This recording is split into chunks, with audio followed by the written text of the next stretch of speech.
एक बार माता पार्वती भगवान शिव से कहती है, हे भगवान, लोक कल्याण के हित के लिए और स्त्रियों के अमर सुहाग के लिए और उनको पुत्र प्राप्ति के लिए कौन सा उपाय उन्हें करना चाहिए। तब भगवान शिव माता पार्वती को बोलते हैं कि हे पार्वती, तुमने बहुत ही अच्छा प्रश्न किया है। इसके विषय में मैं तुम्हें विस्तार से बताता हूँ और कथा सुनाता हूँ। इस कथा के अनुसार जो नियमों का पालन जो स्त्री करेगी उसे पुत्र प्राप्ति और अमर सुहाग का वरदान मिलेगा। तो ये कथा ध्यान से सुनो। प्राचीन काल में मनोहर नगर में पीठक नाम का एक अनाथ ब्राह्मण रहता था। वह माँ दुर्गा का भक्त था। उसे संपूर्ण सद्गुणों से युक्त सुमति नाम की एक अत्यंत सुंदर कन्या उत्पन्न हुई। वह कन्या अपने पिता के घर अपनी सहेली के साथ क्रीड़ा करती हुई इस प्रकार बढ़ने लगी जैसे शुक्ल पक्ष की चंद्रकला बढ़ती है। उसका पिता प्रतिदिन जब दुर्गा की पूजा करता, होम किया करता, वह उस समय नित्य नियम से उपस्थित रहती थी। एक दिन सुमति भगवती के पूजन में उपस्थित नहीं हुई। उसके पिता को पुत्री की ऐसी असावधानी देखकर क्रोध आया और वह पुत्री से कहने लगा, हे दृष्टि पुत्री, आज तूने भगवती का पूजन नहीं किया है। इस कारण मैं किसी कुष्ठी और रोगी और दारिद्र्य मनुष्य के साथ तेरा विवाह करूंगा। पिता की बात सुनकर सुमति को बड़ा दुख हुआ और पिता से कहने लगी, हे पिता, मैं आपकी कन्या हूँ, सब तरह से आपके अधीन हूँ। आपकी इच्छा है वैसा ही करो, चाहे राजा से कहो या कुष्ठी से करो, चाहे दरिद्र के साथ करो। मेरा विवाह करना चाहो तो कर दो। मेरे भाग्य में जो लिखा होगा वही मेरे साथ होगा, क्योंकि कर्म करना मनुष्य के अधीन है, फल देना ईश्वर के अधीन है। कन्या के निर्भयता से कहे हुए वचन सुनकर ब्राह्मण को अधिक क्रोध आया। वह अपनी कन्या का विवाह एक कुष्ठी के साथ कर दिया।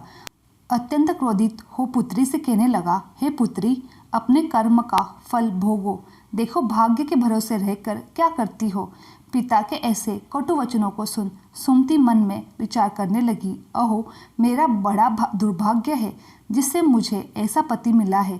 इस तरह अपने दुख का विचार करती हुई वह कन्या अपने पति के साथ वन में चली गई और डरावने कुशायुक्त निर्जर वन में उन्होंने वहाँ रात बड़े कष्ट में व्यतीत की।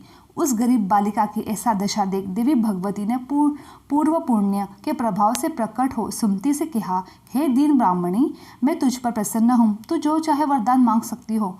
भगवती दुर्गा के यह वचन सुनकर ब्राह्मणी कहा, आप कौन हो वह सब मुझसे कहो।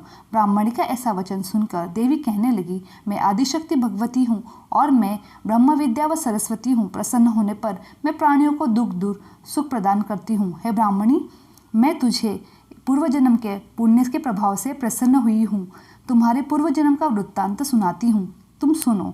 तुम पूर्व जन्म में निषाद की स्त्री थी और अति प्रतिव्रता थी।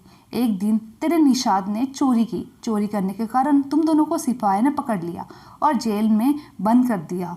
उन लोगों ने तुझको तेरे पति को भोजन नहीं दिया। इस प्रकार नवरात्र के दिनों में तुमने न कुछ खाया न जल पिया। इस प्रकार 9 दिन तक नवरात्र का व्रत हो गया।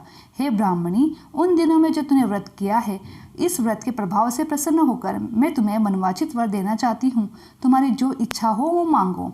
इस प्रकार दुर्गा के वचन सुन ब्राह्मणी बोली, अगर आप मुझ पर प्रसन्न है तो हे दुर्गे, मैं आपको प्रणाम करती हूँ और कृपा करके मेरे पति का कोढ़ दूर करो। देवी ने कहा, उन दिनों तुमने जो व्रत किया है उस व्रत का एक दिन पुण्य तुम्हारे पति का कोढ़ दूर करने में अर्पित करो। उस पुण्य के प्रभाव से तेरा पति ठीक हो जाएगा।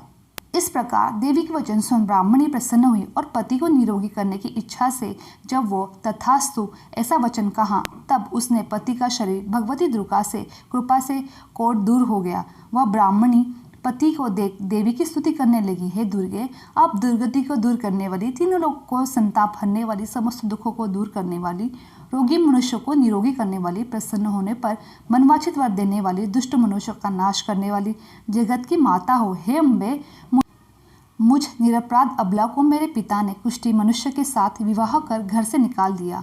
पिता से तिरस्कृत निर्जन वन में मैं विचरण कर रही हूँ। आपने मेरा इस विपदा से उद्धार किया है। देवी, मैं आपको प्रणाम करती हूँ, मेरी रक्षा करो।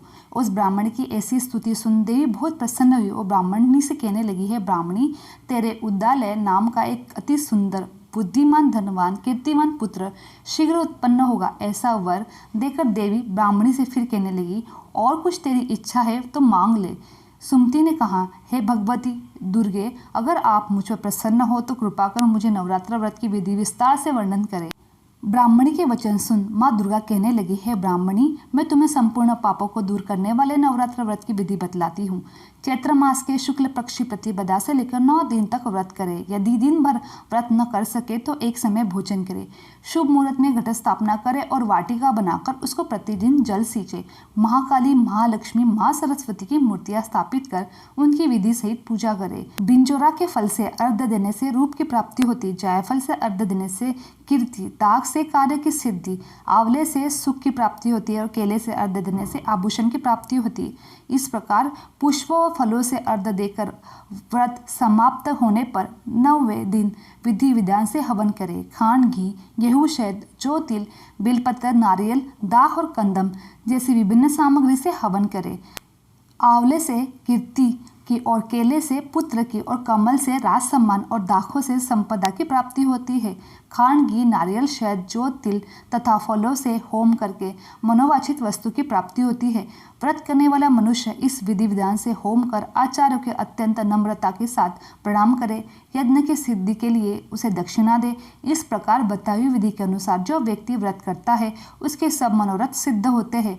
इसमें तानिक भी संदेह नहीं है। इन 9 दिनों में जो कुछ दान दिया जाता है उसका करोड़ों गुना फल मिलता है। इस नवरात्र व्रत करने से यज्ञ यज्ञ का फल मिलता है। हे ब्राह्मणी, इस संपूर्ण कामना को पूर्ण करने वाले उत्तम व्रत को तीर्थ, मंदिर अथवा घर में विधि के अनुसार करे। इस प्रकार ब्राह्मणी को नवरात्र व्रत की विधि बतलाकर देवी अंतर्धान हो गई। अंत, जो मनुष्य स्त्री इस व्रत को भक्तिपूर्वक करता है वह इस लोक में सुख प्राप्त कर अंत में मोक्ष की प्राप्ति होती है। देवी भगवती संपूर्ण लोकों का पालन करने वाली है।